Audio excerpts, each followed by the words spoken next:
திருப்பூர் மாவட்டம் குருவாயூரப்பன் நகரில் அரசு உயர்நிலைப் பள்ளியின் ஆண்டு விழா நடைபெற்றது.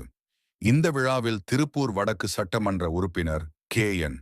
விஜயகுமார் எம்.எல்.ஏ., மாவட்ட கவுன்சிலர் வேல்குமார் சாமிநாதன், பெற்றோர் ஆசிரியர் கழகத் தலைவர் முத்து கருப்பண்ணசாமி, பள்ளி தலைமை ஆசிரியர் கேசவன், முன்னாள் ஊராட்சி மன்ற தலைவர் பொன்னுலிங்கம் மற்றும் வீரப்பன், வடிவேல் ஆகியோர் கலந்து கொண்டனர்.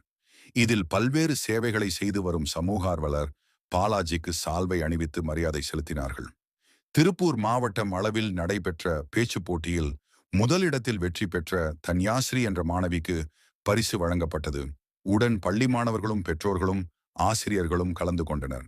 மற்றும் பல்வேறு போட்டியில் வெற்றி பெற்ற மாணவியருக்கு பரிசுகள் வழங்கப்பட்டது மற்றும் ஆசிரியர்களுக்கு நினைவு பரிசுகள் வழங்கப்பட்டது. பின்னர் கலை நிகழ்ச்சிகள் நடைபெற்றது.